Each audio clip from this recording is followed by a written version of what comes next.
Antes de eu falar, tu cantavas sobre mim. Tu tens sido tão, tão bom pra mim. Antes de eu respirar, sopraste tua vida em mim.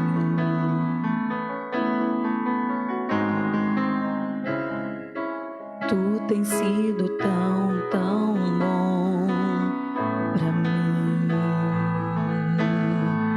Oh, impressionante, infinito, ousado amor de Deus.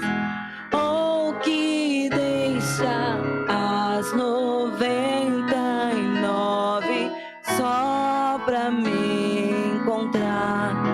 Não posso comprá-lo, nem merecê-lo. Mesmo assim se entregou. Oh, impressionante, infinito e ousado amor de Deus.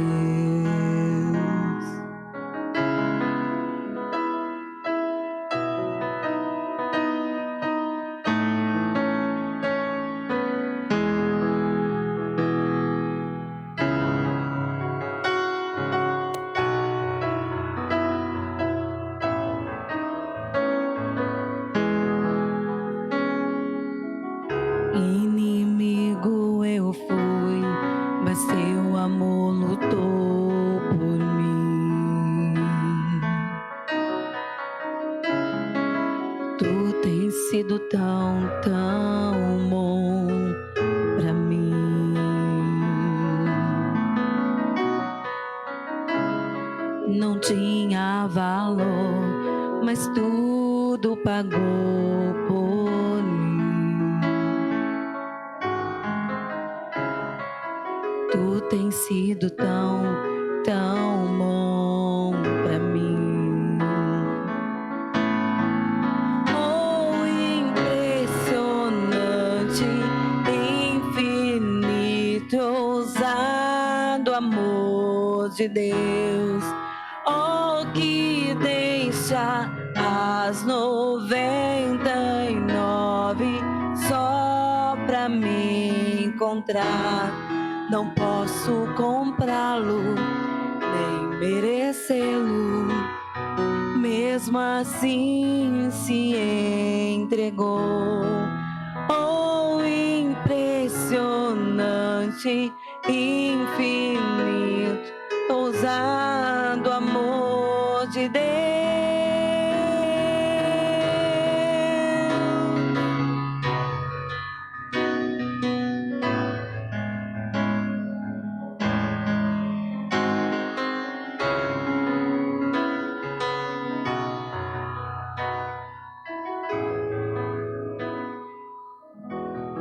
Traz luz para as sombras, escala as montanhas pra me encontrar. Derruba as muralhas, destrói as mentiras pra me encontrar. Traz luz para as sombras, escala as montanhas pra me encontrar.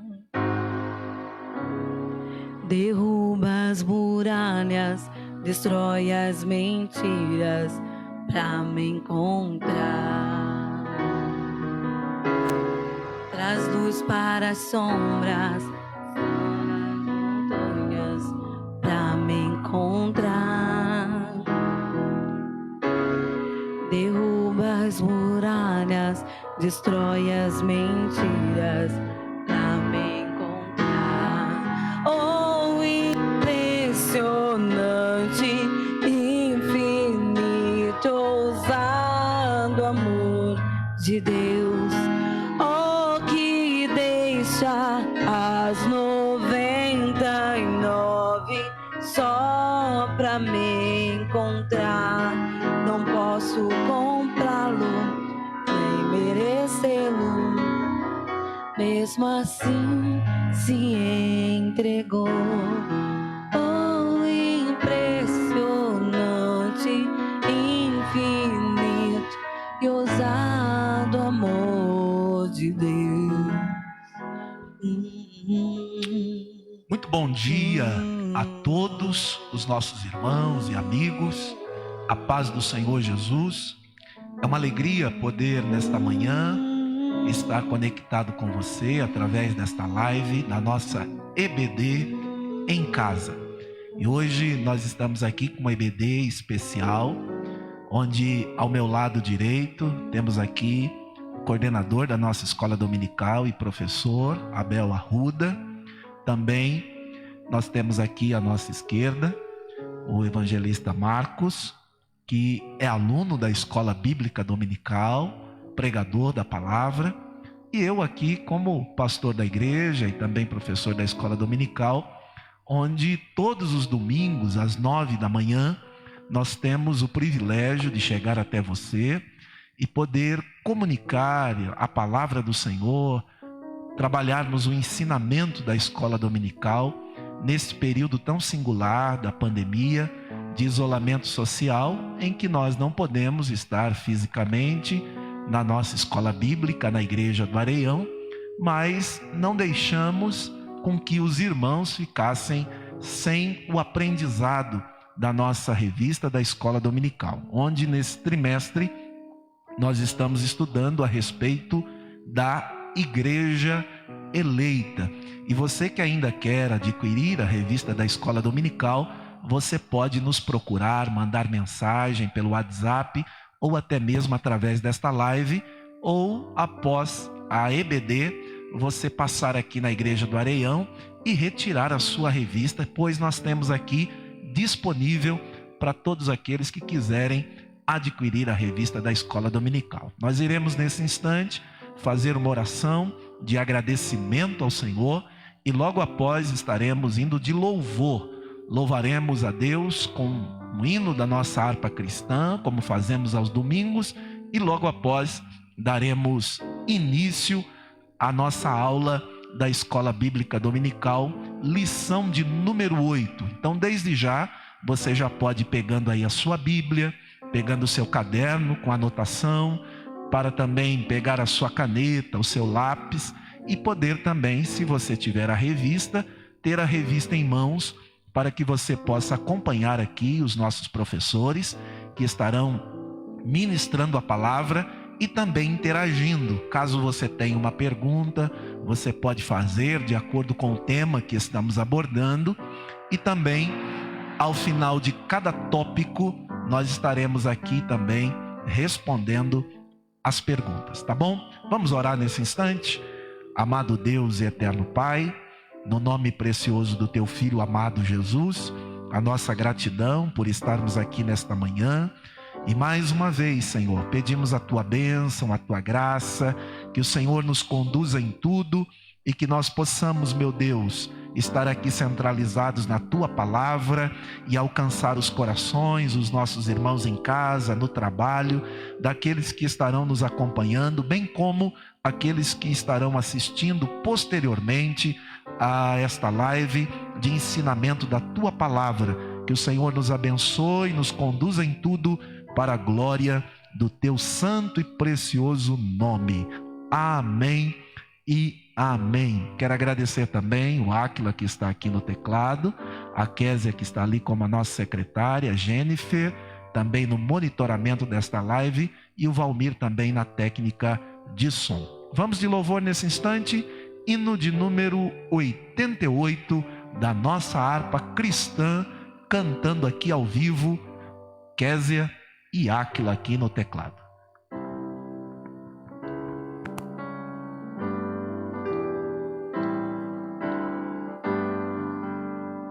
Jesus, meu Rei, Mestre e Senhor, o Teu amor revela a mim, enquanto eu aqui viver, até eu ver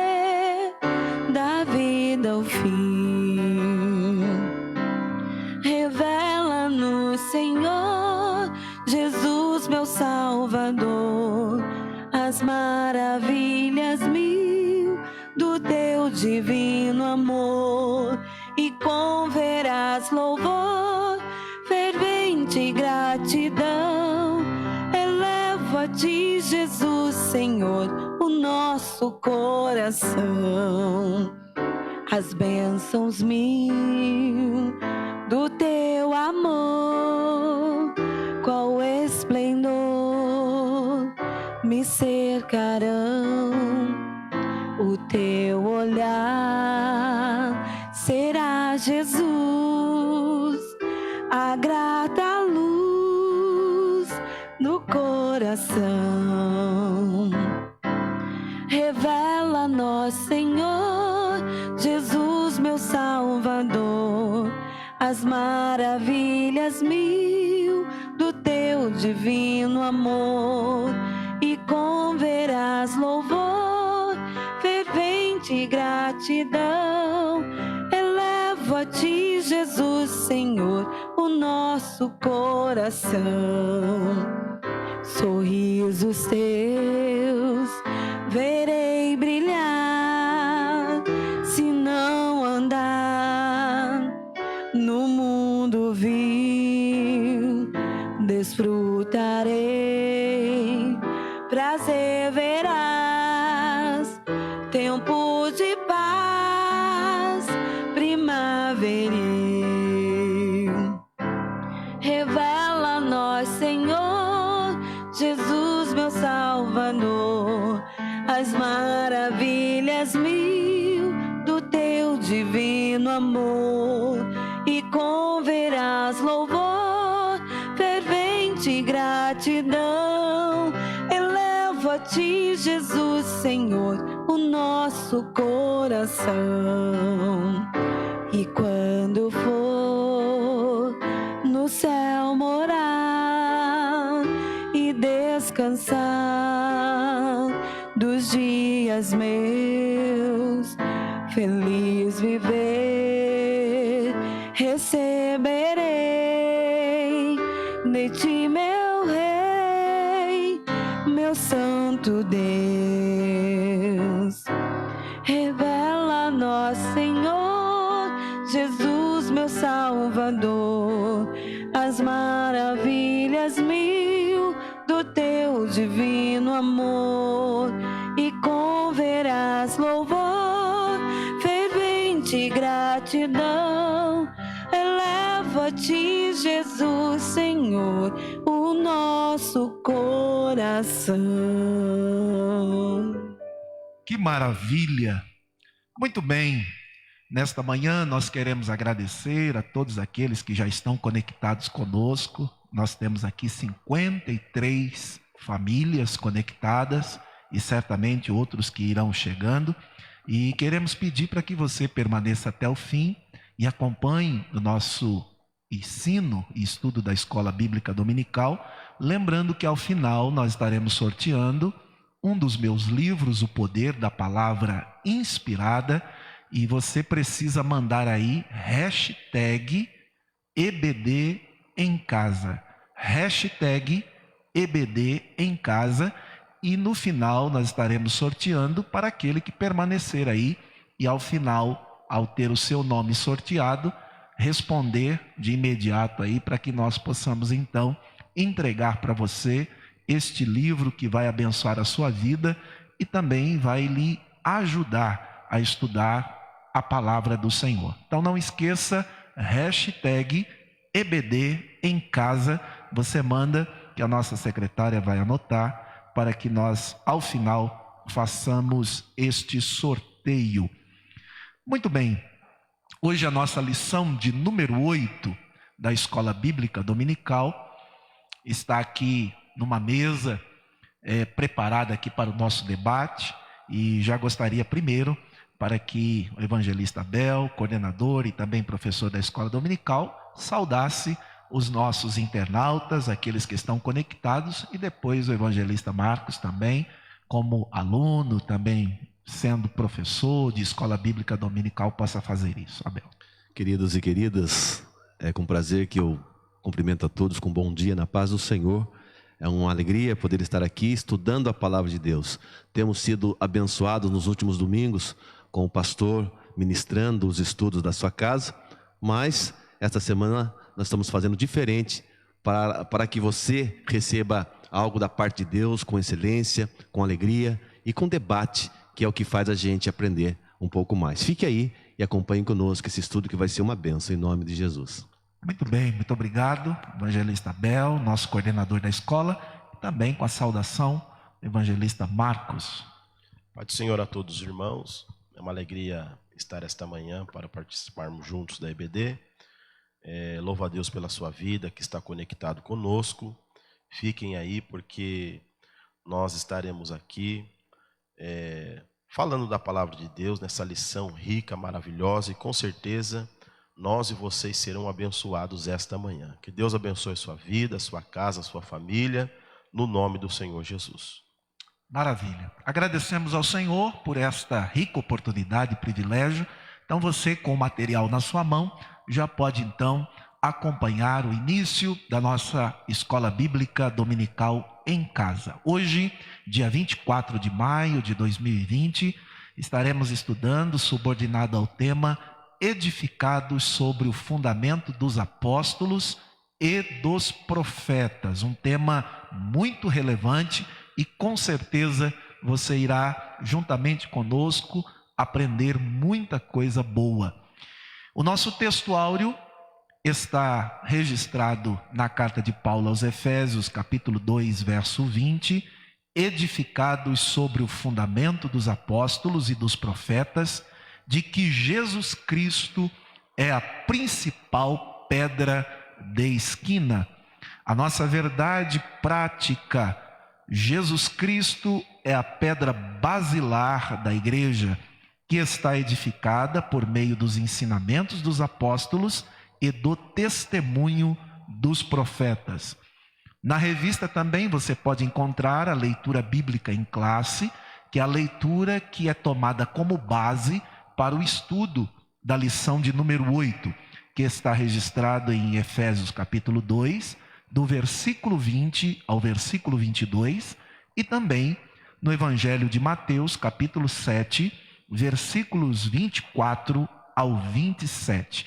E em toda a lição nós temos um objetivo geral e também os objetivos específicos, ou seja, no final da lição você precisa minimamente entender o que esses objetivos propõem na lição de hoje. Objetivo geral: ensinar que Cristo é a base da igreja e estamos alicerçados na doutrina dos apóstolos e no testemunho dos profetas.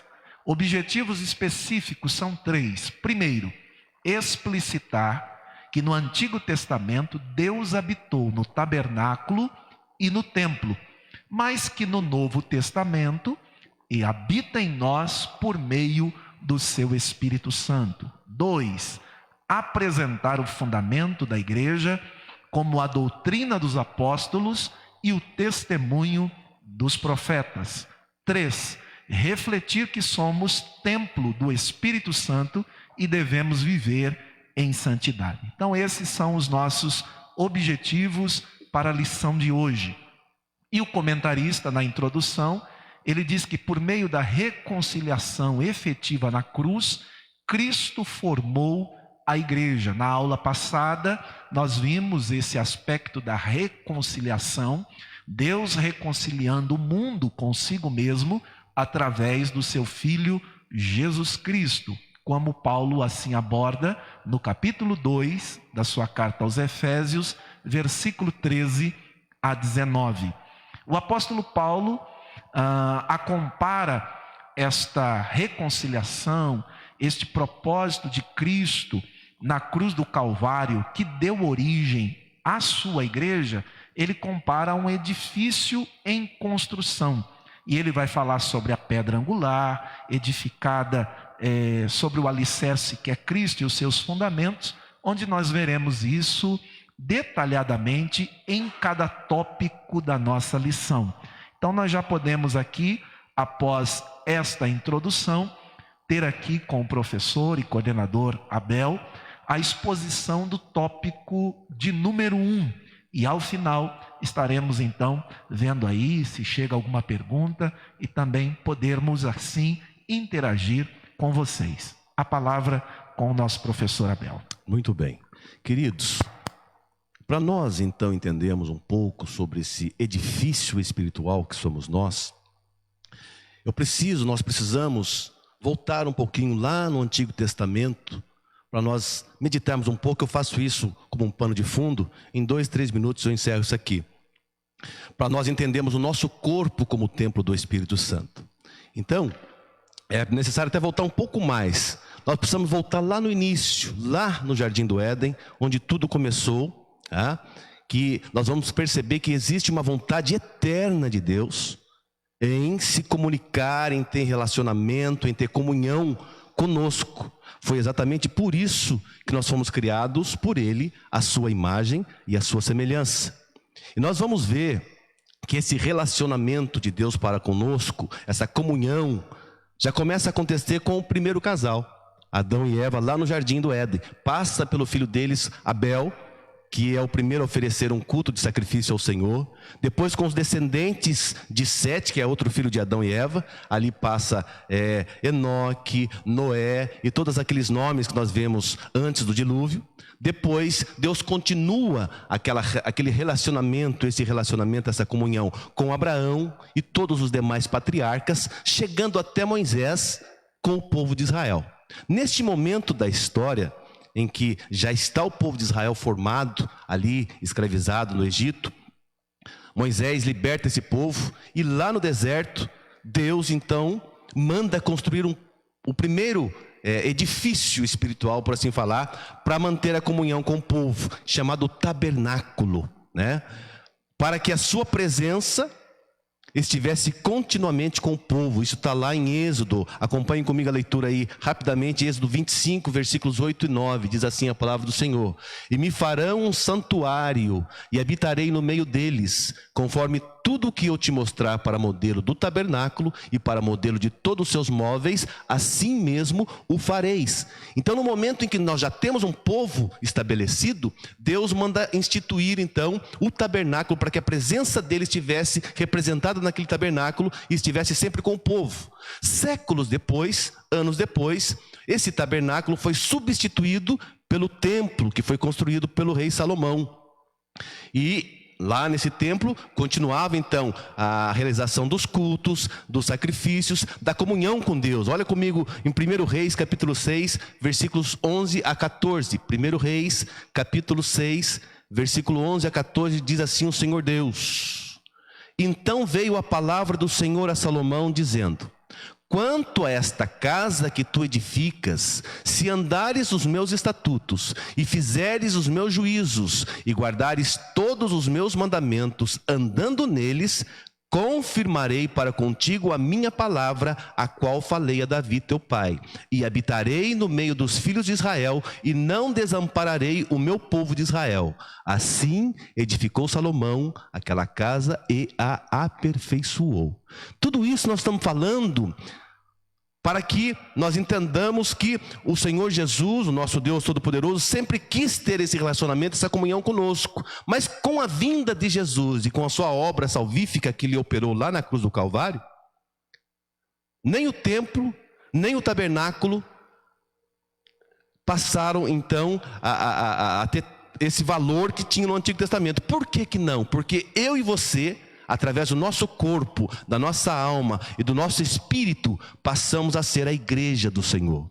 Passamos a ser a morada do Altíssimo. Passamos a ser aqueles que têm dentro de si a própria presença de Deus. E é dentro de nós, dentro de mim, da minha alma, do meu espírito, dentro deste corpo, que eu ofereço agora o meu culto, que eu ofereço as minhas ofertas, os meus sacrifícios. Esta é a verdadeira adoração. Então, assim como no tabernáculo e também no templo foram construídos de acordo com as especificações, de acordo com os mandamentos do Senhor, assim também o nosso ser, corpo, alma e espírito, como edifício vivo de Deus, a igreja de Cristo, a morada do templo do Espírito Santo, devem também seguir os padrões divinos.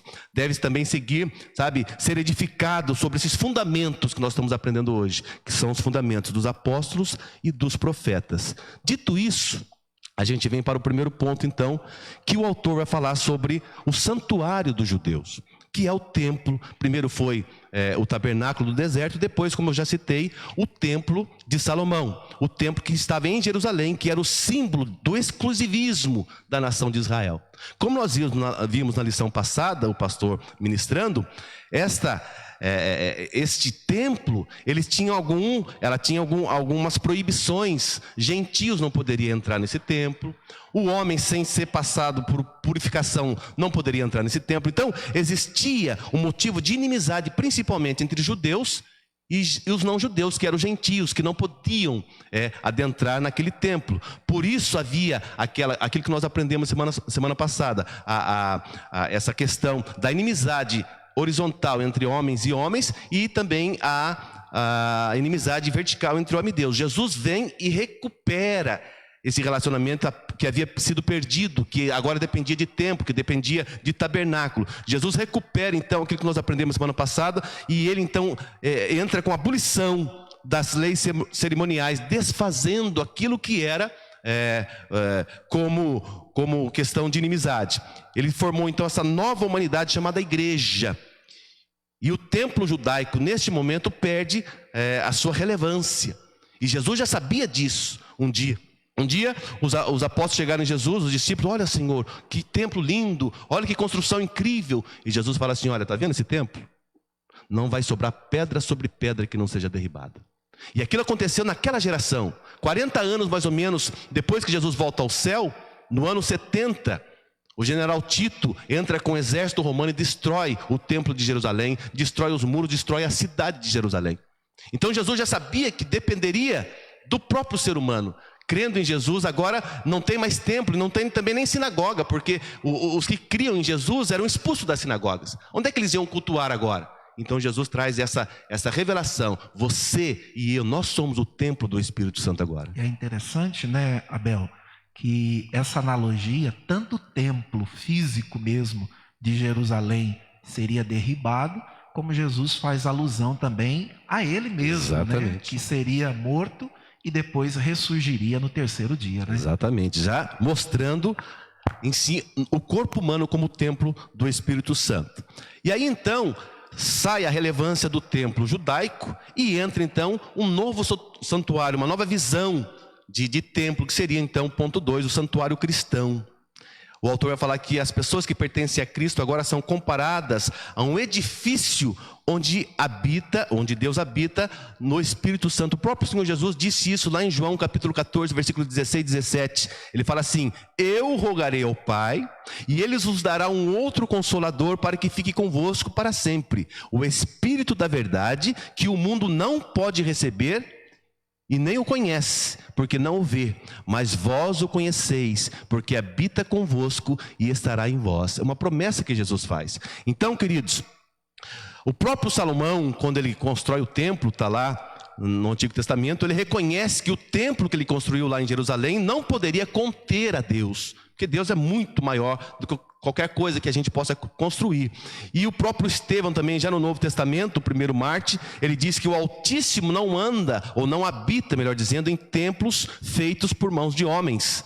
Desse modo, então, nós aprendemos que os crentes, tanto judeus quanto gentios, já reconciliados com Cristo, tornaram-se o templo onde o Espírito de Deus habita. É isso que Paulo está dizendo em 1 Coríntios capítulo 16, 3 e 16, que diz assim: não sabeis vós que sois o templo que Deus, o templo de Deus, e que o Espírito de Deus habita em vós? Será que você não sabe disso? Você não sabe, está aprendendo hoje. O seu corpo tem que ser santificado e separado. Nós vamos aprender isso hoje, porque é o templo do Espírito Santo. Então, o templo judaico perde a relevância com a vinda de Cristo. Entramos numa nova realidade de templo, de santuário, que somos nós mesmos, o templo do Espírito Santo. E nós precisamos entender então esse terceiro ponto, que é a pedra angular. A pedra angular. O autor diz para a gente que lá nas arquiteturas antigas, A construção de um edifício requeria uma pedra angular. E nós vamos entender que essa pedra, a importância dessa pedra na construção, representando Cristo na nossa construção, ela era posta no canto do prédio para sustentar, tanto como base, alicerce, e também para alinhar, para manter as paredes em linha certa, como nós temos aprendido com o autor aqui. Eu fiz uma anotação interessante aqui, que a pedra de esquina, também conhecida como pedra principal, era a primeira pedra que era assentada no canto da construção, das antigas construções lá, do Antigo Testamento, do Novo Testamento, formando um ângulo reto entre as duas paredes. E eu até aconselho você, depois dessa aula, você entrar no Google e colocar tanto pedra angular ou pedra de esquina e colocar a imagem. Você vai ver algumas imagens, algumas ilustrações que retratam bem isso aí. Muito bem, a partir dessa pedra de esquina, eram colocadas as demais pedras, alinhando tanto o fundamento, quanto também toda a construção. Nós podemos dizer então que a pedra angular nas construções antigas pode ser comparada, sim, semelhantemente, ao alicerce das construções atuais hoje, em que Cristo seria a base, o que nós estamos estudando hoje, que são os fundamentos dos apóstolos, seriam as colunas, as paredes. Aí você pode falar, e a cobertura, o que seria? Nós podemos dizer sim, que pode ser tanto aquela sombra, a nuvem que estava sobre o tabernáculo, ou então a coluna de fogo, e também, espiritualizando, e também a própria glória do Senhor, que enchia o templo de Salomão. Mas o importante, nós sabemos que Cristo, ele é a pedra angular, a pedra de esquina que nós precisamos ter em nossa vida. Alguma colocação a mais, queridos? Muito bem. Na verdade, até algumas figuras, professor Abel, acabam ilustrando com esta pedra como fundamento, para as laterais como alinhamento e também como sustentação das pedras que vão em cima, tendo em vista que Paulo relata aqui que nós somos pedras vivas edificadas sobre este alicerce. Então, a ilustração é até interessante nas figuras que você pode pesquisar na internet, que ela tem a figura de uma cruz, né? Que ela tem a parte da sua base, a sustentação em cima e a direção pelas laterais. Muito bem. Então nós estamos falando da pedra angular, ou a pedra principal das antigas construções. Agora, aplicando isso à nossa vida, já que nosso corpo, a nossa alma, o nosso espírito, o nosso ser integral, ele é, então, a nova edificação espiritual, nós temos que ter como base, sabe, irreparável, sabe, irrenegável, Cristo como a pedra principal, que está aí no ponto 4. A identificação de Cristo como a pedra angular refere-se à profecia messiânica que o próprio salmista diz lá em Salmo 118, 22, quando o salmista diz que a pedra que os edificadores rejeitaram tornou-se pedra, ou cabeça de esquina. Nós vemos isso se cumprindo lá em João, quando o apóstolo João escreve o seguinte: ele veio para os que eram seus, mas os seus não o receberam, ou seja, foi rejeitado pelo povo judeu, foi rejeitado pelo povo hebreu. Mas essa pedra que foi rejeitada, a Bíblia vai dizer que ela se tornou a principal pedra desse edifício chamado igreja. Ele é o Senhor Jesus Cristo. Assim como também os apóstolos testificam isso, o próprio Jesus testifica isso, como o pastor falou agora.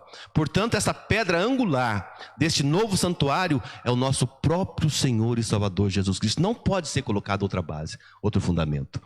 Muito bem, bem explicado aí nesse tópico primeiro. E eu quero perguntar para a secretária se tem ali uma pergunta para fazer dentro desse tópico ao professor Abel. Muito bem, bom dia a todos, sejam todos bem-vindos. Temos aqui uma pergunta, professor Abel. Se a Bíblia afirma que Cristo é a pedra angular, referindo-se ao fundamento da igreja, por que existe religião que diz que a igreja foi fundada em Pedro? Essa é uma boa pergunta e que, infelizmente, muitas pessoas têm essa dificuldade de entender. Existe uma discussão teológica muito grande para saber quem é essa pedra fundamental. Nós já sabemos já de antemão que é o Senhor Jesus Cristo, mas tem muitos que acreditam que sejam Pedro, né? Outros acreditam que foi a confissão que Pedro fez quando ele fala assim, quando Jesus pergunta: o que vocês dizem que eu sou? E Pedro responde: tu és o Cristo, filho do Deus vivo.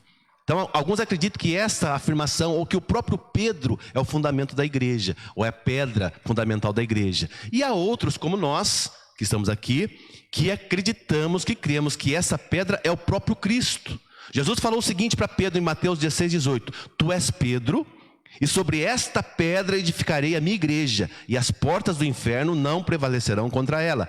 É preciso de antemão esclarecer que Pedro, na língua original, é Petros, ou Petrus, é um fragmento de pedra. E pedra é Petra, ou seja, uma rocha inabalável. Então Jesus está afirmando que Pedro, ele é um fragmento de pedra, e sobre si, o próprio Jesus falando, sobre si, esta pedra, a rocha inabalável que é Jesus, a igreja seria edificada. Ou seja, Cristo está dizendo que ele, não Pedro, é a pedra sobre a qual a igreja está edificada. O apóstolo Pedro entendeu isso no começo do seu ministério. Você pode ler em Atos 4, 11 e 12. E também lá no final do seu ministério, ele confirma de novo em 1 Pedro 2, 6 e 8. Então, a igreja não está fundamentada ou edificada sobre Pedro ou sobre qualquer outro homem. Ela está fundamentada em Jesus, o nosso Senhor. E é interessante, Abel, professor Marcos, pontuar aqui que é uma pergunta muito relevante, e o próprio Pedro depois escreve na sua primeira epístola, capítulo 2, do verso 6 a 8,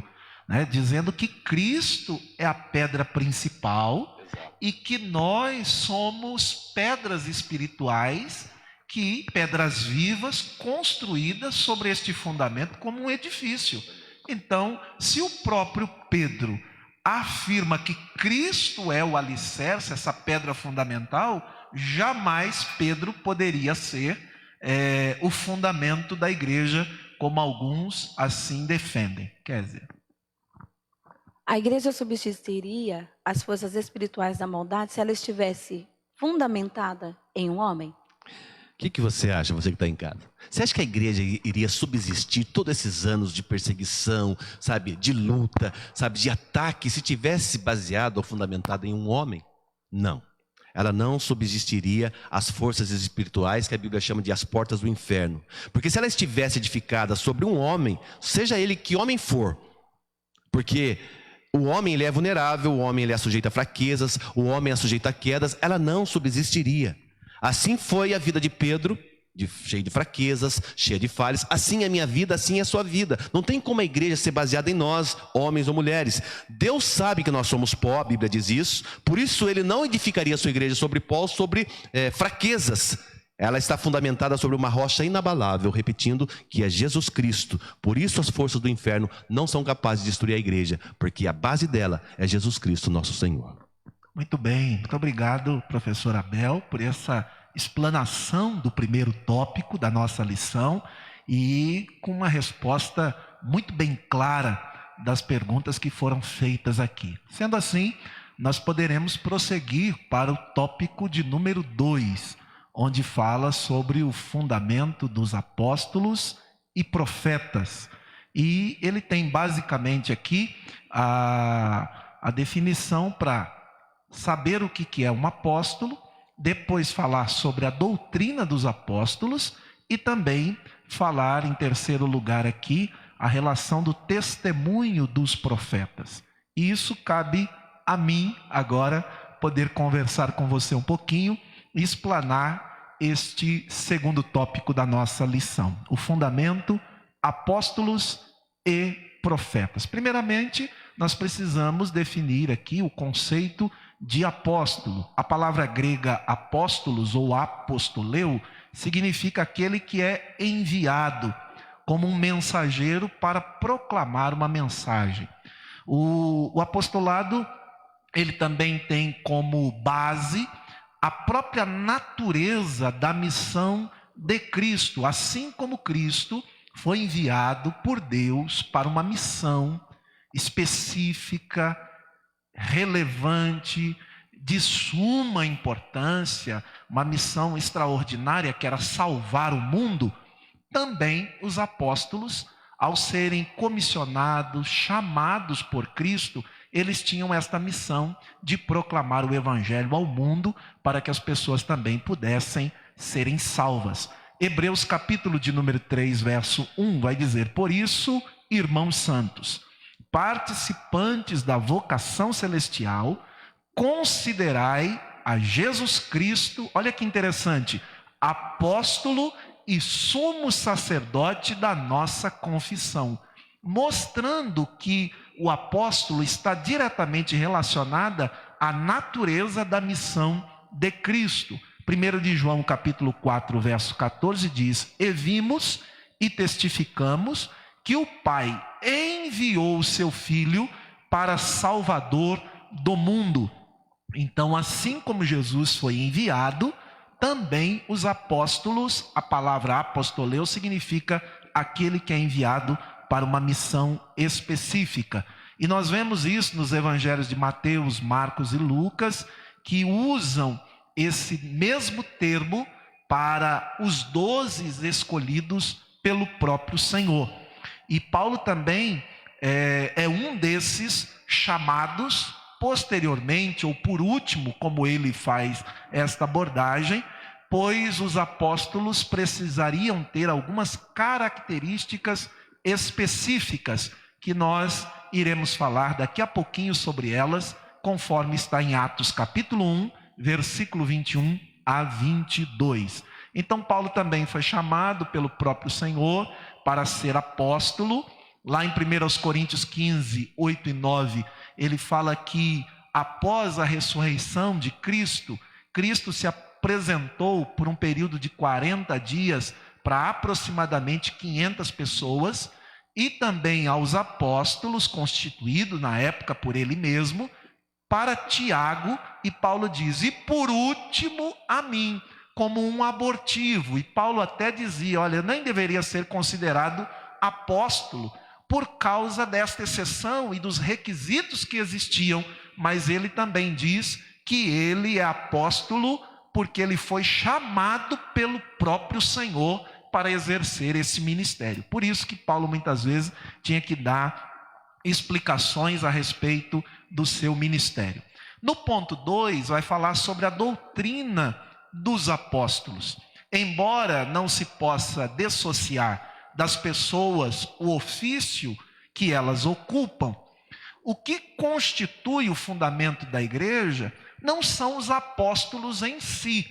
Algumas pessoas acreditam que os apóstolos são o fundamento da igreja. Já bem explicado aqui pelo professor Abel, que a igreja jamais poderia ser fundamentada em homens, mas o alicerce, a pedra angular, é o próprio Cristo. Por isso existem hoje algumas denominações chamadas de ministério apostólico, que eles dizem que a base deles é os apóstolos.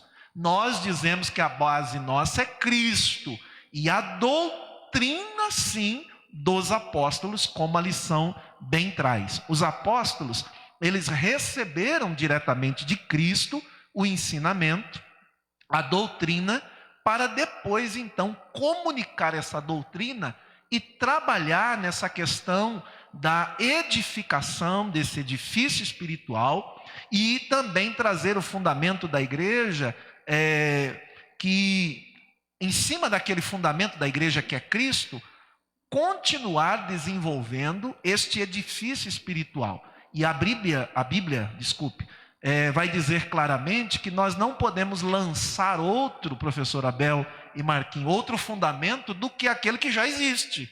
Ora, se já existe um fundamento e esse fundamento é Cristo, nós não podemos lançar outro. Pelo contrário, nós só podemos construir em cima daquilo que já existe. Então, é interessante a gente entender essa questão para ficar bem claro aqui a exposição da palavra. Algumas pessoas acreditam que os apóstolos sejam esta base, mas acaba sendo irreconciliável esta expressão com a própria Bíblia. 1 Coríntios capítulo 3, verso 11 diz, porque ninguém pode pôr outro fundamento além do que já está posto. Aí ele afirma, qual é o fundamento que está posto? O qual é Cristo. Então não dá para perceber dentro dessa perspectiva. Cristo é o próprio fundamento.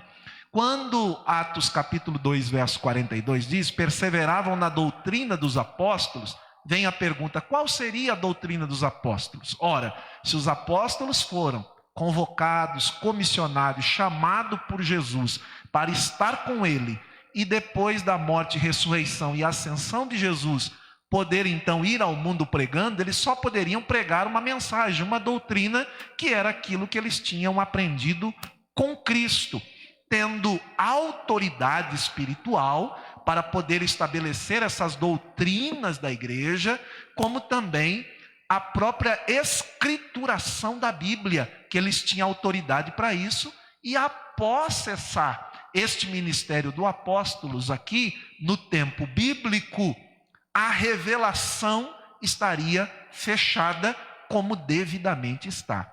E aí nós vamos para o tópico 3, resumidamente, o testemunho dos profetas, a palavra grega profetes, que é aquele que proclama, o proclamador, o intérprete de uma revelação. Aqui o texto bíblico está fazendo uma associação aos profetas do Antigo Testamento, revelando que existia também os profetas do Novo Testamento, que assim como os profetas recebiam a revelação de Deus e a traduzia e interpretava para o povo, também os profetas do Novo Testamento, e alguns até vão dizer que aqui os substantivos, eles concordam, dizendo que os apóstolos também tinham esta autoridade de Deus de interpretar a mensagem de Deus e estabelecer as doutrinas da igreja como um verdadeiro intérprete na igreja primitiva, na igreja que estava ali se desenvolvendo após Cristo assim estabelecê-la. Então, eles tinham esta inspiração. Tópico 2, basicamente é isso que nós aprendemos. Kézia, tem alguma pergunta aí? Sim. Pastor, não temos dúvida da importância dos apóstolos na continuidade da missão de Cristo após a sua morte, ressurreição e ascensão. Mas então vamos definir o que é um apóstolo. É parecido com um missionário? Muito bem, essa pergunta é muito importante. O que é um apóstolo? Ele é parecido com um missionário?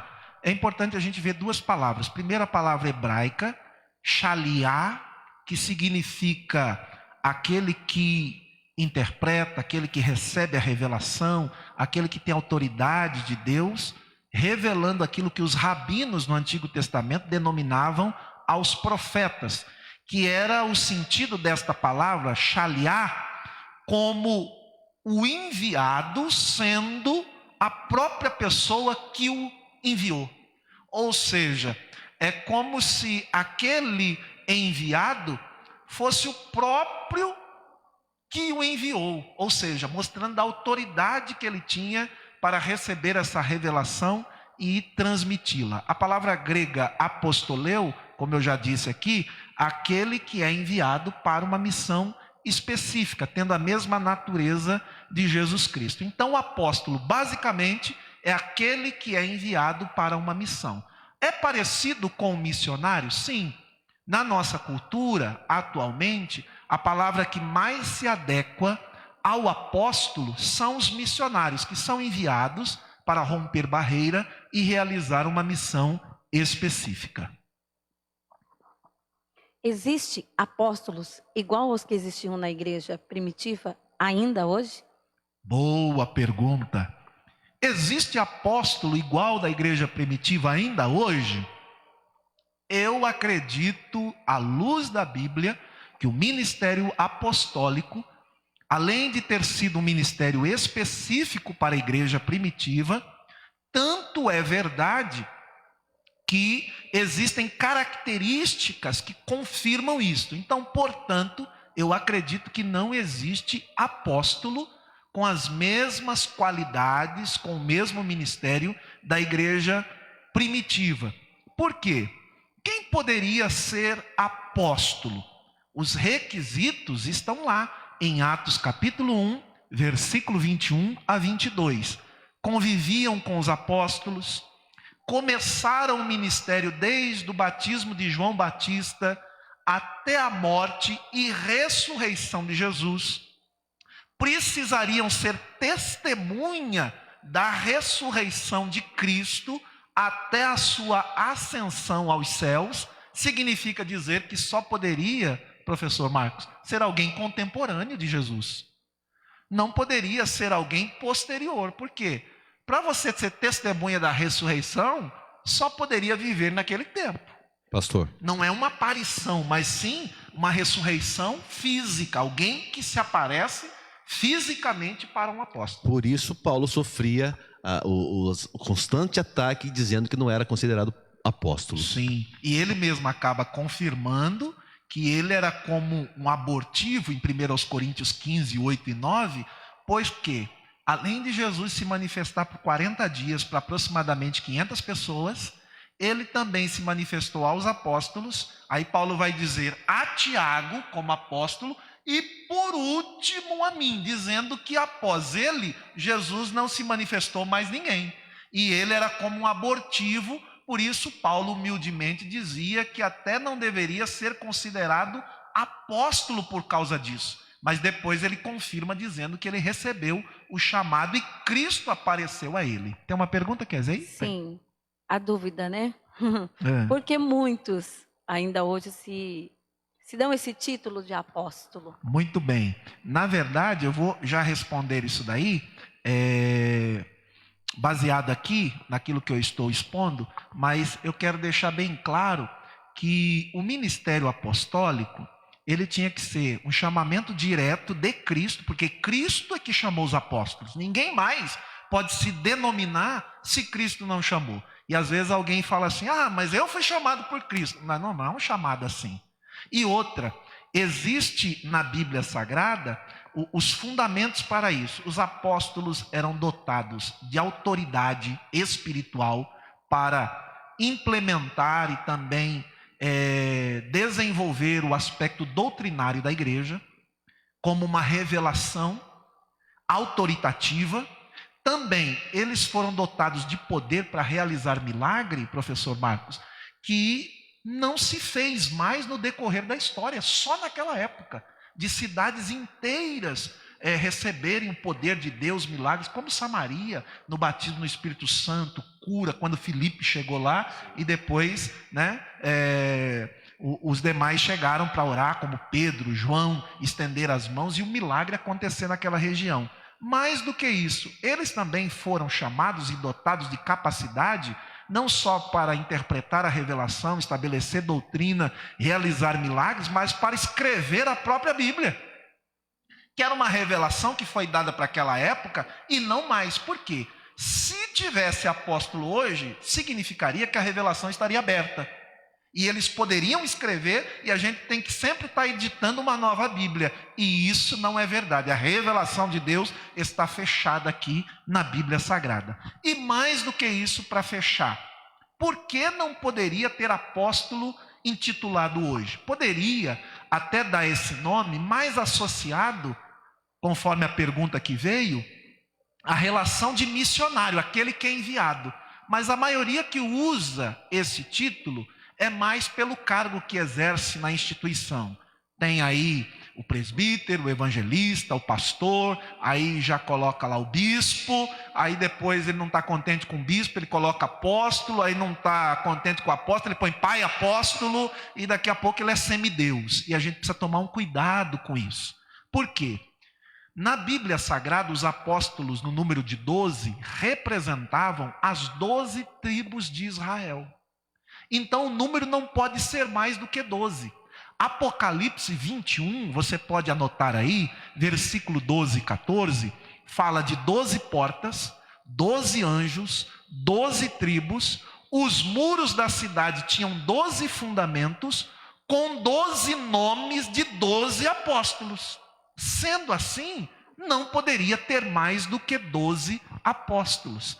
Eu acredito que houve até uma precipitação em Atos 1 e 23, quando os discípulos, na falta de Judas, professor Abel, acabaram fazendo uma eleição, um sorteio, para ver entre José, que era chamado de Barsabás, e Justo, né? O cara tinha 3 nomes, e tinha Matias, que eles lançaram sorte, caiu em Matias, aí diz que por unanimidade, eles entenderam que Matias era o novo apóstolo.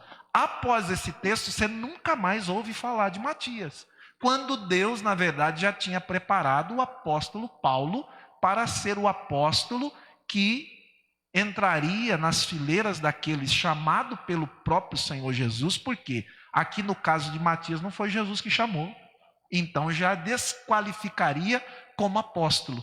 E aí então, diante dessa explicação, a resposta que mesmo que alguns tenham o título hoje de apóstolo, na mesma qualidade do Novo Testamento, não poderia ter. Pastor, que quando o apóstolo Paulo, ele vivia no meio do povo, ele saía, ele pregava, evangelizava, e hoje, a pessoa hoje é pastor, daqui a pouco já é bispo, daqui a pouco já é apóstolo. E por que essas pessoas mudam quando chega o apostolado? Né? Elas mudam você para você marcar um horário, para você eles não têm isso, né? não me toque, né?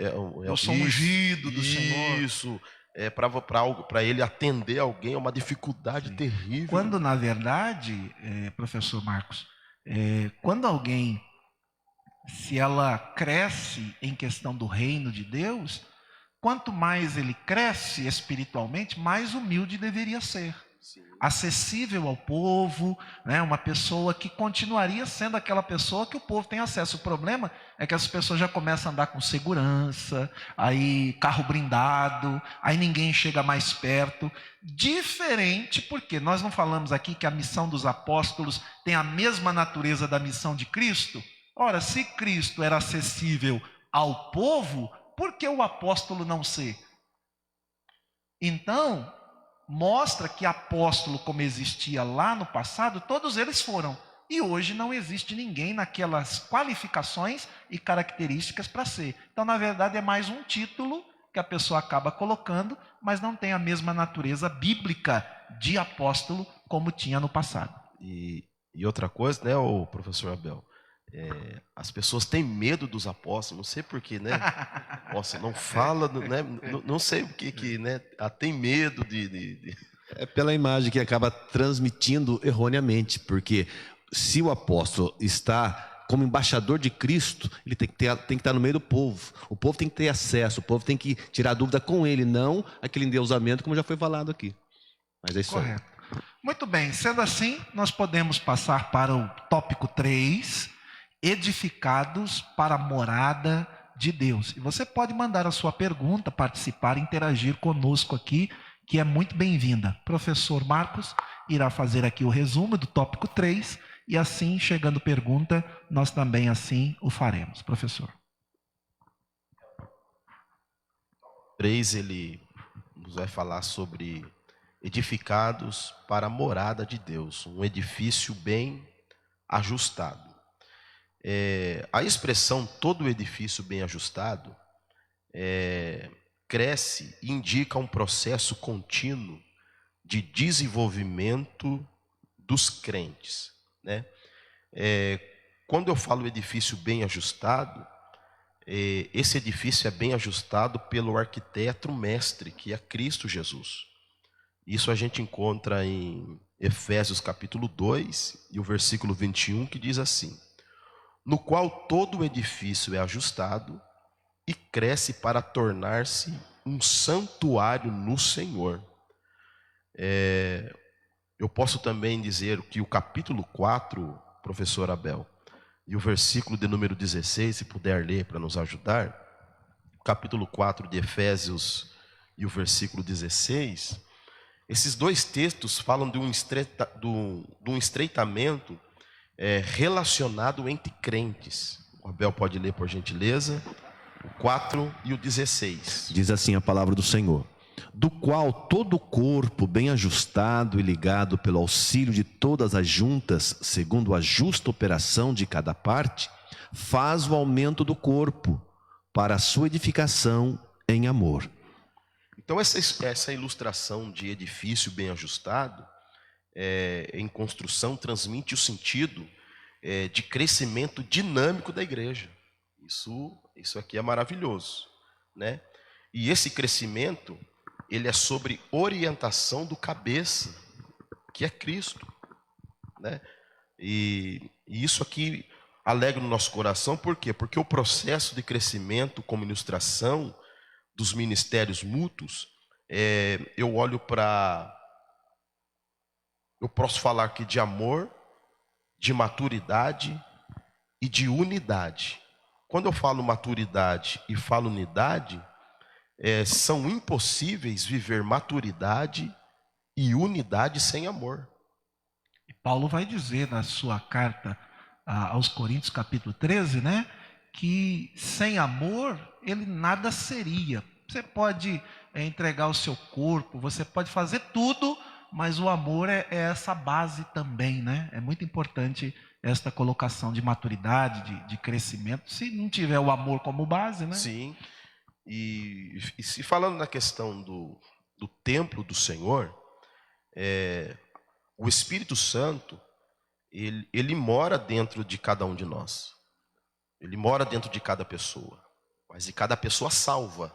Correto. Né? Eu queria destacar isso, pastor. Sim. De cada pessoa salva. Que já confessou a Jesus Cristo para ser templo do Espírito, como o professor Abel colocou aqui, que nós hoje somos morada do Senhor, né? É até interessante a dinâmica, Deus pedindo para fazer um tabernáculo, para estar entre o povo, morando entre o povo, depois a morada do Senhor no templo, depois a morada do Senhor na maior revelação em Cristo, o Verbo encarnado, e hoje a morada de Deus naqueles que confessaram a Cristo como Senhor e Salvador. Sim. Perfeito. E quando a gente fala templo do Senhor, a palavra aqui usada, templo do Senhor, o vocábulo é naon, né? Que designa o recinto interior. Olha que maravilha. Recinto interior, lugar santíssimo. Então, quando a gente fala templo, como o senhor bem destacou, quando alguém se converte, recebe o Espírito Santo dentro de si, o Espírito Santo é quem convence da fé e ajuda a entender a palavra. Né? E a Bíblia diz que o corpo do crente é o templo do Espírito Santo. É um templo, um lugar sagrado, e por isso o corpo merece respeito e cuidado. O corpo do crente hoje merece respeito e cuidado, porque o Espírito Santo habita dentro de cada um. Aí eu posso dizer também que a pessoa que passa a ser templo do Espírito Santo de Deus, a sua vida agora é dedicada a Deus. Isso aqui é muito interessante, e é dedicada a Deus e não ao pecado. Sim, até porque está aí relacionado a um templo onde a presença do Senhor está, relacionando ao tabernáculo como um lugar interior santíssimo, já diz que é um lugar de plena santidade. Exatamente. Como o professor Abel disse lá, assim como o templo no Antigo Testamento era dedicado ao serviço de Deus, agora a vida do crente é dedicada a seguir a Jesus, e isto inclui tudo em sua vida, até o seu corpo. Deixa eu fazer uma colocação aqui. E Paulo vai muito além. Ele fala assim, que a partir desse momento que nós recebemos o Espírito de Deus e passamos a ser templo do Espírito Santo, nós precisamos andar em Espírito e viver no Espírito. Não vivo mais de acordo com as minhas vontades, com as minhas vontades carnais, mas sim de acordo com a vontade santa do Senhor. Isso é maravilhoso, por quê? Porque quando o professor Abel disse em 1 Coríntios capítulo 3, 16, Paulo aqui está explicando que o corpo do crente é santuário, é templo, é morada do Espírito Santo. E ser templo é um grande privilégio. E ao mesmo tempo uma grande responsabilidade, né? Porque se Paulo vai dizer lá em Gálatas 2:20, já estou crucificado com Cristo, e não mais vivo eu, mas Cristo vive em mim, e a vida que agora vivo na fé do Filho de Deus que me amou e a si mesmo se entregou por mim. Paulo está dizendo que a nossa vida tem que ser uma vida irrepreensível. Não significa que sejamos perfeitos, porque perfeitos nenhum de nós somos. Mas o nosso modelo para viver a vida cristã tem que ser o modelo de Cristo, uma vida irrepreensível, de santidade, que é um privilégio, mas ao mesmo tempo uma responsabilidade enorme. O professor Abel está falando, é uma vida de sacrifício. Sim, claro. E isso mostra o quanto cada um de nós temos valor para Deus. O professor Abel poderia ler o capítulo 6 de 1 Coríntios, o versículo 19 Isso também nos ajudará aqui esta manhã. 1 Coríntios capítulo 6 e versículo 19. Olha que maravilha. Diz assim a palavra: ou não sabeis que o nosso corpo é o templo do Espírito Santo que habita em vós, proveniente de Deus, e que não sois de vós mesmos? Aí entra a responsabilidade que o senhor falou. Exato. Né? Que ou não sabeis. Sim. Por exemplo, quando o texto está dizendo aí, você está fazendo essa indagação. Ó, vocês não sabem? Se vocês sabem que é templo do Espírito, então não justifica viver de forma diferente daquilo que a palavra propõe. Então, quer dizer, nós não somos desavisados. Pelo contrário, nós sabemos dessa responsabilidade. Ah, mas por que então fulano, beltrano, cicrano não vive e não pratica? É uma responsabilidade dele, porque a palavra nos instrui. Então é muito importante isso. E se a gente sabe que o nosso corpo é templo do Espírito Santo de Deus, a gente deve dar valor nesse corpo. A gente não pode tratar esse corpo de qualquer forma. Então a gente precisa dar valor a esse corpo, porque o Espírito Santo habita em nós. Verdade. Né? Nós somos o lugar sagrado, o lugar aonde Deus habita. Isso aqui é maravilhoso. Então devemos ter consciência de que mediante a presença e o poder do Espírito em nós, nós vamos se ajustando contra os pecados. Correto. Né? Por quê? Porque nós somos o templo, nós somos a habitação. Então tem esse ajuste na questão dos pecados. E por isso que quando se fala na Bíblia de santidade, de santificação, ela é um processo. Para quê? Para que a gente vá aprendendo, crescendo, amadurecendo, desenvolvendo, como a Bíblia diz, até chegar à estatura de varão ou varoa perfeito. Então, significa que nós precisamos renunciar o pecado para poder desenvolver esta santidade, essa santificação em nossas vidas, não é? E como o senhor disse aqui, é uma grande responsabilidade, o versículo 17, Abel, nos chama bastante atenção também, para a gente tomarmos cuidado. Diz assim a palavra do Senhor: mas o que se ajunta com o Senhor é um mesmo Espírito. Poxa, forte. Sério, né? Para quem nunca entendeu isso, agora vai entender a seriedade que é isso. Algumas pessoas têm dificuldade, caros companheiros aqui, que como está no processo de santificação, quando ele cai, sofre uma queda, um deslize espiritual, um acidente, como nós falamos, não uma prática, às vezes a pessoa desanima: já pequei mesmo, já estraguei tudo, meu templo, e vou afundar o pé na jaca. Não, porque é um processo, a gente erra, se cai, levanta, erra, busca misericórdia, perdão, para chegar lá no fim, eu vou chegar no estado de santidade, mas isso é lá no céu, quando eu for glorificado. Enquanto eu estiver nesse corpo, é um processo. E somos sujeitos a errar, né? Eu sempre digo que o pecado é um acidente de percurso. Nós estamos num percurso, ele já não faz parte mais da nossa natureza, de vivência, de prática diária, mas ele pode acontecer no percurso da nossa jornada cristã.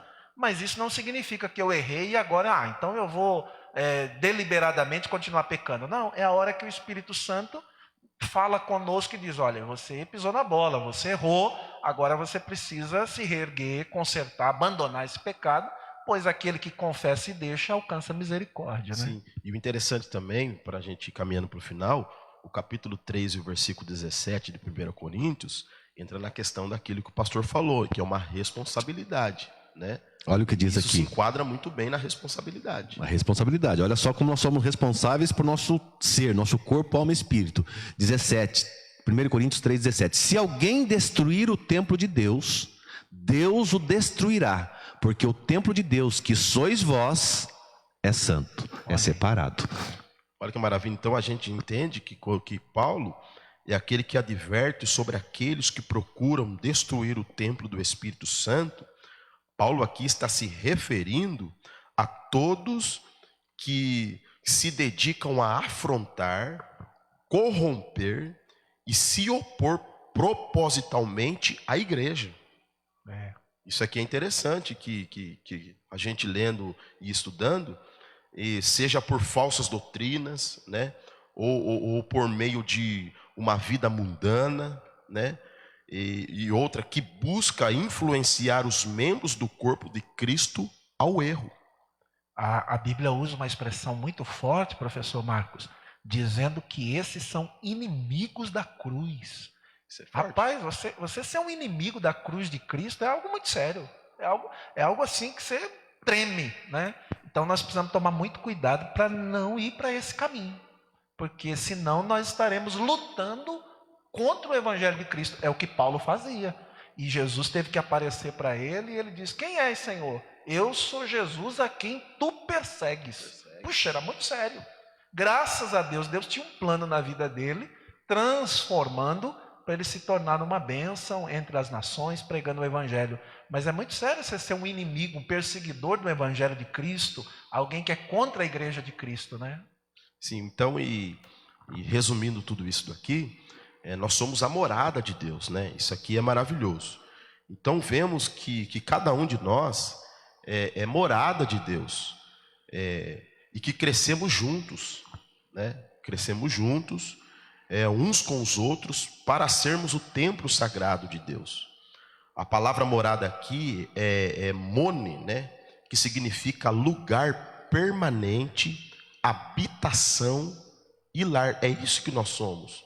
Nós somos lugar permanente de Deus, nós somos habitação de Deus e nós somos o lar de Deus. E aí eu quero destacar aqui, pastor, que talvez alguém esteja se pensando, né? Eu não acredito que Deus, podendo escolher tantos lugares, né? Deus vai me escolher, Deus escolheu o Senhor para habitar no Senhor. Pois é. Tantos lugares lindos que... Isso aqui eu achei interessante, queria que os senhores comentassem, né? Por que Deus nos escolheu com tantos lugares lindos para Deus escolher? Aí tem alguém se perguntando, por que Deus me escolheu para habitar em mim, morar em mim? E na verdade isso é um ato, primeiro, da graça de Deus, porque não somos merecedores disso, um favor imerecido mesmo. E alguém até já disse, né? Como pode um Deus tão grandioso encontrar lugar para morar num ser tão limitado como nós? Sim. É fruto da graça, do amor do Senhor. Quer comentar, professor Abel? E eu acho lindo porque ele deixa muito bem claro, Deus deixa muito bem claro na Bíblia, que ele fala assim: não foste vós que escolheste a mim. Fui eu que escolhi vocês para que vocês vão e deem frutos. É exatamente isso que nós estamos falando. O dar fruto é essa vivência em santidade, essa vivência separada para Deus. Porque Ele nos escolheu. Olha que privilégio. Nós somos todos pecadores, sem reserva, sem exceção. Mas Deus nos escolheu, Deus nos amou primeiro. Temos que valorizar isso. Verdade. Então, você que está nos assistindo, você é o lugar perfeito e adequado, né, para Deus transformar em seu lar permanente. Olha que maravilha. Então, ser morada de Deus é gratificante para as nossas vidas. E nós a cada dia, como nós estamos estudando na lição, nós a cada dia estamos sendo edificados para a morada de Deus no Espírito. Né? Tem que destacar isso aí, no Espírito. E eu digo aqui, pastor, que quanto mais obediência, mais manifestação de Deus em nós. Correto. Isso aqui é maravilhoso. E até tem uma pergunta da Michele Rodrigues. Paz-me, Deus abençoe toda a família aí. E ela diz assim, tem uma pergunta. Algumas igrejas e pessoas vinculam o cuidado com o templo do Espírito Santo, que é o nosso corpo, também ao cuidado físico, com alimentação, atividades físicas, se isso tem alguma base bíblica.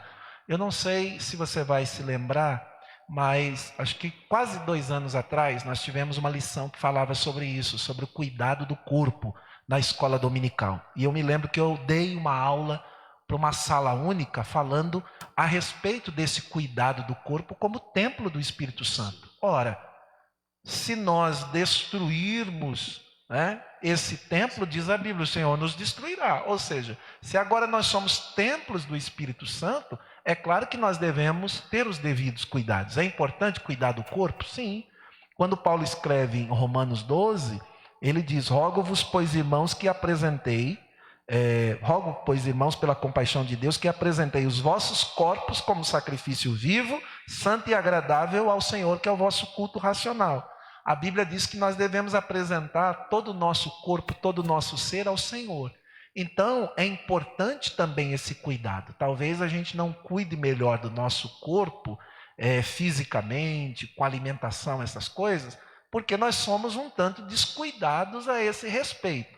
Não somos aqueles extremos de alguém que vive uma paranoia por causa desse cuidado do corpo, de exercício o tempo todo, alimentação, não come nada de diferente. Tudo bem, isso vai fazer bem para a sua saúde, você pode viver mais, como também não, porque eu conheço gente muito saudável e às vezes está fazendo exercício, tem um infarto e morre.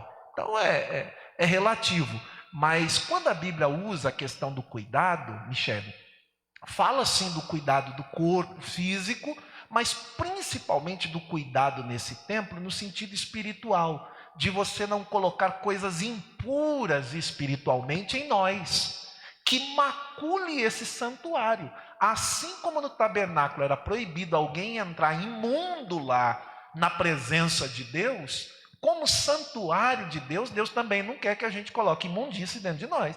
E a imundície na Bíblia é o pecado. Então por isso que nós temos que tomar cuidado, que o professor Marcos está falando, sobre o pecado sendo o templo do Espírito Santo.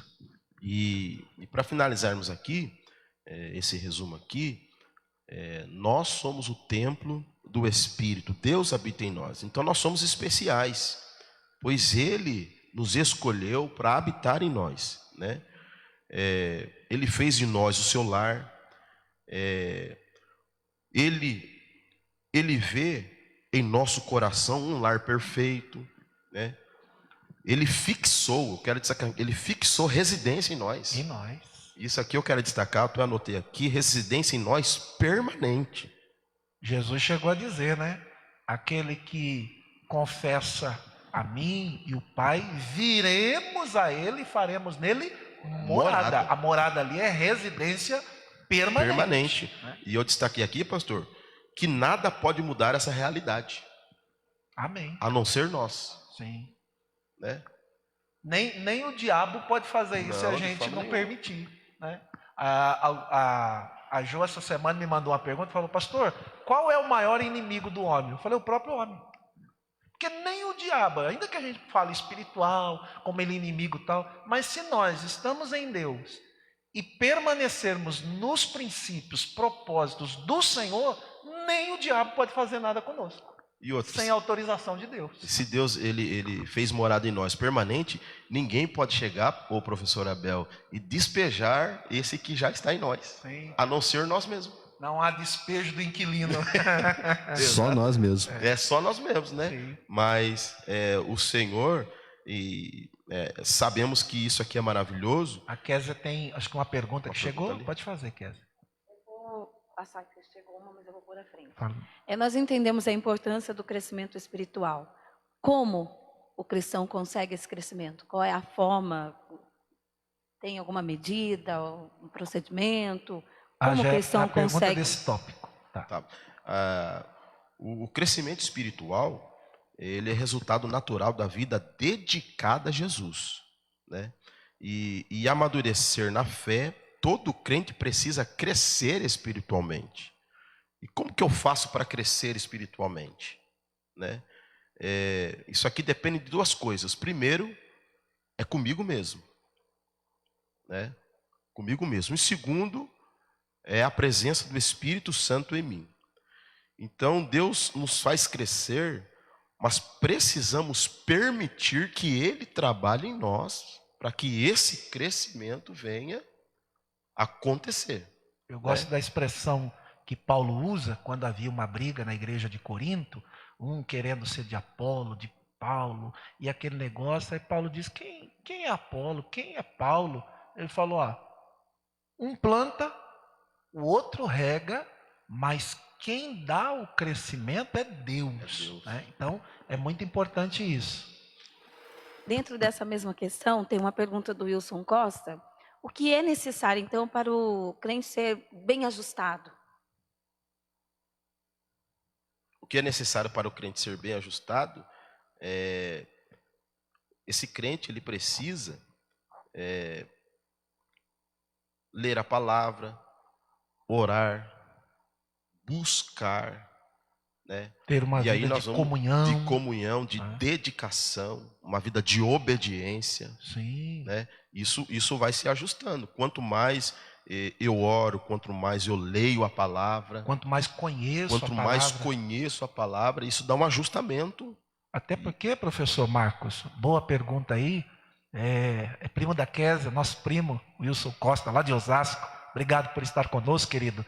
É a questão de que o cristão precisa ter esse entendimento, que à medida que ele tem a Bíblia como a sua regra de fé e prática, ele só pode praticar a Bíblia à medida que ele conhece. Se ele não conhece, por isso a importância, professor Abel, de estudar na escola bíblica dominical, de fazer parte de uma sala de aula, de poder participar aqui desta aula, desse debate, porque isso nos instrui, nos faz aprender e crescer. Com isso também nós temos a oração como base, nós temos a vida santificada, consagrada como templo do Espírito Santo. Então é uma série de requisitos para que a gente possa estar bem ajustado nesse edifício cujo Cristo é esta pedra angular que dá direção, que dá sustentação, né? que nos ajuda nesse crescimento e nesse ajuste nesse edifício. Por quê? Quando você vai fazer um edifício, eu vejo os pedreiros trabalhando, eles têm que muitas vezes quebrar uma pedra, ajustar, medir para que encaixe direitamente. Agora, se nós não formos ajustados e moldados pelo Senhor, como que a gente vai fazer parte de um edifício? A gente está fora. E tem muita gente que está fora, por quê? Não se ajusta a esse edifício. E importante dizer, não é a Bíblia que tem que se adequar a nós, não é o Evangelho que tem que se adequar a nós. Nós é que temos que renunciar para se adequar ao Evangelho e à Bíblia. Deixa eu colocar uma coisa aqui também. A questão do tempo, gente. Olha para vocês verem, a quantidade de tempo que nós temos nesse isolamento social. O que está acontecendo? Muitas televisões por assinatura estão liberando Netflix, filme de graça. Quanto mais tempo eu passo na presença do Senhor, com essa dinâmica de leitura de Bíblia, oração, comunhão, mais eu vou me ajustando à vida que o Senhor Jesus exige de mim. Agora, eu preciso tomar muito cuidado porque existem muitas distrações nessa sociedade que nós estamos vivendo hoje, pós-moderna. Tanta coisa, tanta rede social, tanta coisinha que vai roubando seu tempo, 5 minutos daqui, 10 minutos, 20 minutos. Quando você vê, passou 24 horas, você não teve tempo com Deus, de qualidade, de leitura. Não tem como se ajustar, não tem como crescer se não tiver tempo de qualidade com Deus. E, pastor, não tem como ter crescimento sem conhecimento. Correto. Né? Isso aqui eu quero destacar. E não tem como conhecer sem crescer. Isso aqui está ligado um ao outro. Correto. Né? E quanto mais eu conheço da palavra, do ensinamento, mais eu cresço espiritualmente como igreja de Cristo. Então, quanto mais, Abel, eu vou conhecendo, mais eu vou me ajustando. E é incrível a gente perceber que algumas pessoas, quando se convertem, o novo convertido, isso deve ser natural pelo fato de que ele tem o Espírito Santo e ele passa a ter sede da palavra, do conhecimento e tal. Mas as pessoas acabam perdendo aquela essência do novo convertido e com o tempo elas acabam estacionando na vida. Primeiro amor. Nós deveríamos manter isso. É aquele primeiro amor que vai perdendo. Manter o primeiro amor, continuar buscando, continuar aprendendo, continuar tendo sede, pois a palavra é como uma fonte inesgotável. Quanto mais você bebe dela, mais água tem para beber. Então fica um conselho para os alunos aí, professores, coordenadores de escola, valorizarem a palavra, valorizar o conhecimento, buscar mesmo crescer na graça e no conhecimento do Senhor. A Michelle até colocou aqui uma musiquinha das crianças, né? Se você quiser crescer, né, leia a palavra e faça uma oração se quiser crescer. Então, é um segredo simples, é o arroz com feijão, Sim. Mas é nisso que a gente cresce. Isso para... A Kézia tem outra pergunta lá. Temos aqui a participação do pastor Reinaldo Lenzi, porque vemos muita igreja falando que Deus quer somente o coração. Dentro dessa mesma pergunta, tem a da irmã Cida Alves. Pastor, tem uma pergunta. Muitas igrejas dizem que podem fazer tatuagem, não tem problema? Deus quer Então, Somente o na coração? verdade, E aí? seria um tema específico para a gente poder discutir. Quando a gente é criado por Deus, eu acredito que Deus cria tudo segundo a sua vontade. E se nós somos templos do Espírito Santo, nós também precisamos zelar e preservar por ele. Hoje está muito na moda, muito comum, e a gente precisaria voltar historicamente para dizer quais as origens dessas tatuagens e dessas marcas do indivíduo. Por quê? Porque ela também tem um viés de egocentrismo. Você faz uma tatuagem para esconder ou para mostrar?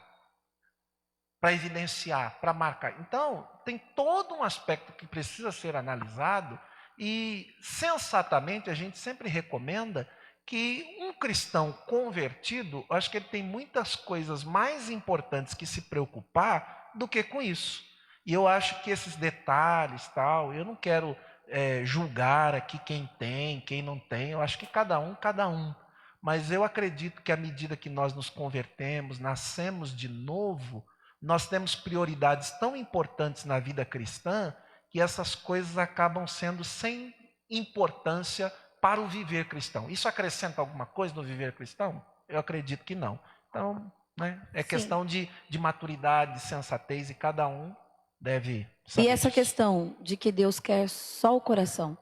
Isso é uma questão também um tanto deturpada, porque Deus, ao doar, entregar o seu Filho Jesus Cristo ao morrer por nós, ele não morreu na cruz pelo nosso coração que pulsa aqui como órgão, do nosso corpo, mas ele morreu pelo ser humano completo. Por isso é importante nós apresentarmos a Deus todo o nosso corpo, dedicarmos a Ele toda a nossa mente, toda a nossa alma, todo o nosso espírito, até porque a salvação do indivíduo também não é simplesmente baseada no coração. Deus quer o coração.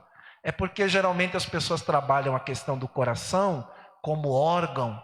E só segura um pouquinho aqui, Valmir, acho que você mexeu alguma coisa aí, está dando um barulho aqui. Vê aí se mexeu alguma coisa que deu um barulho aqui.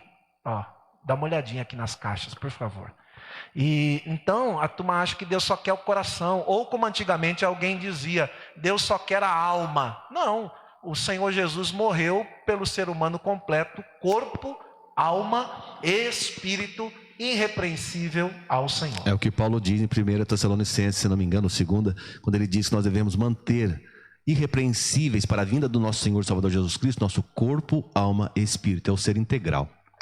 E quero destacar aqui também, pastor, que a importância de nos ajustarmos na questão da gente ler a palavra, orar, Abel, se aproximar de Deus, a importância também da pessoa congregar também. Correto. A questão da pessoa congregar, pois a igreja serve para juntos aprendermos. Não tem como aprender sozinho, a gente aprende uns com os outros, e também nós vamos nos ajustando. Quando Pedro escreve, ele diz que nós não devemos deixar de congregar, porque à medida que a gente convive como corpo de Cristo, a gente estimula um ao outro. Sim. A fé, a oração, a vencer as provações, perdão. Então isso é corpo de Cristo, é comunidade. Não tem como você pegar uma parte do corpo, cortar fora, deixar de lado e depois no final, não, eu faço parte do corpo. Não, o corpo ele precisa dos membros. Paulo escreve sobre isso e todos os membros são importantes, por mais que não se sintam importantes. São importantes. Exatamente. Aí eu quero finalizar aqui que para também nos ajustarmos, nós precisamos assumir responsabilidades. Correto. Porque tem aquelas pessoas, por enquanto ainda não, Por enquanto não é minha hora ainda. Mas a pessoa precisa assumir responsabilidade, Abel, para se ajustar no corpo. E às vezes essa linguagem, ela corre muito entre a juventude e adolescente, e diz, não quero ter compromisso. Aí vem uma pergunta, existe vida cristã e evangelho sem compromisso? Não. Enquanto eu sou ignorante ao evangelho é uma coisa. À medida que eu conheço o evangelho, pronto, a responsabilidade já nasceu.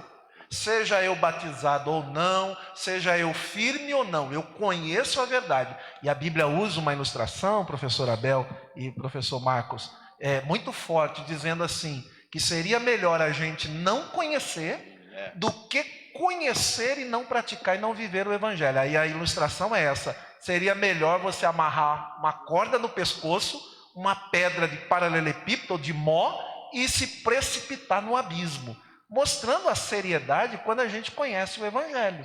Conheceu, deixou de ser ignorante, o compromisso já começa a partir dali, né? Então, amém, pastor. A minha parte eu... Amém, são essas perguntas. Eu vi aqui uma pergunta do presbítero Adolfo, que estava dentro do meu tópico, quando ele fala lá sobre, quando eu falei sobre as 12 tribos, sobre os 12 anjos, sobre os 12 fundamentos, os 12 nomes dos apóstolos. E ele diz: pastor, poderíamos dizer lá que o nome de Paulo ou Matias estaria lá? Como que é isso? Como eu já disse aqui, para mim, os apóstolos acabaram até se precipitando em fazer o sorteio para eleger Matias, porque Matias não aparece mais. E outra, Matias não foi chamado diretamente por Cristo, que era um dos aspectos fundamentais para ser apóstolo, que o apóstolo Paulo foi chamado. Então, se tem o nome dos 12 apóstolos, certamente o Senhor colocará lá, e entre eles, certamente o nome de Paulo também, tá? São essas as perguntas, gente? Eu sei que o assunto é palpitante, a aula tá boa, e nós estamos aqui, olha, chegamos 89, 82 agora, famílias conectadas conosco, e subiu bastante aqui, o pessoal está conectado até agora. Isso é uma bênção de Deus, nós agradecemos isso, mas nós precisamos encerrar. Semana que vem a gente volta neste mesmo modelo, convidando aqui outros professores para poder participar conosco. Este bate-papo é muito bom, gera crescimento, e eu quero agradecer você. Mas você não saia daí, se você não mandou, hashtag EBD em casa, nós iremos para o sorteio do meu livro, O Poder da Palavra Inspirada. Tem muita gente que fala: pastor, eu quero esse livro. Ora, se você não for sorteado, manda aí sua mensagem, eu posso mandar ele pelo correio para sua casa, o correio está funcionando, e o valor é bem acessível pelo conteúdo que tem, você pode aprender muito a Bíblia. Então nós iremos, segura aqui, professor Marcos, sortear, e antes do sorteio, eu quero já tecer aqui os meus agradecimentos ao nosso coordenador da escola e professor Abel Arruda, e pedir para que ele faça as suas considerações finais, agradecendo aí os nossos irmãos que estão conosco até agora, mais de 80 famílias conectadas conosco, e fique à vontade. Eu quero sim agradecer esse privilégio e dizer que nós também crescemos quando ministramos aqui, todo o preparativo, a semana inteira fiquei pesquisando, estudando. Então há esse crescimento. E agradecer você que por enquanto não está podendo estar conosco aqui no templo, mas logo logo Jesus vai dar vitória para a gente. Aí sim, valorize mais a escola dominical, valorize mais os cultos de ensino, que é aí que acontece o crescimento espiritual. Deus abençoe vocês, muito obrigado por estar conosco. Professor Marcos, fazendo as suas considerações. Amém, quero agradecer a sua vida que esteve conosco até esse momento. Eu quero dizer que foi uma alegria, né, estarmos aqui, foi muito boa a aula, interagimos aqui, e se deixar a gente vai embora. Vai embora, né? Passa a tarde aqui, né? Até a noite. Mas que Deus abençoe a sua vida, né? Continue sempre aí participando das EBDs, dos cultos, e com certeza Deus tem coisas especiais e reservada para cada um de nós. Deus abençoe o pastor Francisco Júnior pela oportunidade, Deus abençoe o professor Abel pela oportunidade, e aprendi bastante aqui essa manhã também, né? Glória a Deus. Todos nós. E nosso muito obrigado a todos vocês aí. Estamos aqui no suspenso do sorteio, não saia daí ainda. E agradecer, porque a escola dominical só é possível acontecer se tiver alunos. Então o aluno é a pessoa mais importante, por isso que nós, da coordenação, na igreja, valorizamos muito cada aluno, cada professor, porque só tem escola dominical se houver alunos e também professores, e queremos agradecer a cada um dos nossos professores dedicados. Os professores dos adolescentes começam agora às 10h30 a aula deles também. A das crianças já foram disponíveis ontem com vídeos e também material didático para as crianças estudarem hoje também às 9 horas, concomitantemente. Então isso é muito importante. O meu agradecimento a cada um dos irmãos, E semana que vem, querendo Deus, estaremos de volta, aprendendo um pouco mais na escola bíblica dominical. Caso seja física, estaremos na igreja. Caso não, neste modelo estaremos aprendendo mais. Vamos ao sorteio então? Opa, a professora Abel vai tirar aqui um dos papeizinhos ali que está pulando. Acho que está cheio de poder esse papel aí, que ele está pulando que nem pipoca. Vamos lá, que é a pessoa que vai receber esse livro de presente em nome de Jesus. Vamos lá. Roseli da Silva está aqui. Manda aqui, estou aqui, porque se não tiver na live, está aí já? Chegou? Ainda não? Vamos ver se a Roseli está aí. Manda, estou aqui para você receber este livro. Nós vamos aguardar aqui um minutinho para ver se chega a mensagem. Se não chegar, a gente sorteia outro. Roseli da Silva. Muito bem. Vamos aí acompanhar, ver se chega aqui. Lembrando que hoje à noite nós temos a live do nosso grande culto de louvor e adoração às 19 horas. E amanhã, segunda-feira, você tem um encontro comigo no nosso culto de oração e ensino da palavra, que tem sido uma bênção. As nossas lives têm sido maravilhosas. Ontem nós tivemos uma live em comemoração ao Maio Laranja, falando sobre a proteção das nossas crianças, a prevenção da violência, do abuso sexual, com a nossa coordenadora Michele, uma equipe muito linda aqui, e foi um trabalho extraordinário. Ontem a nossa live bombou, mais de 120 famílias conectadas, nas salas de vídeo também, eu tinha aqui 32 pessoas e o pessoal interagindo, participando, foi algo tremendo, e a forma que nós tratamos aqui um tema tão relevante para a nossa sociedade e como igreja também. Então a Roseli chegou aí, está aqui a Roseli, deixa eu ver, Roseli da Silva, não, aqui é Roseli Dias, Roseli Maria Madalena da Silva, não chegou, então não está aí, então vamos sortear outro, já demorou um bom tempo, então vamos outro. Leia a Bíblia e faça uma oração, faça uma oração, faça uma oração.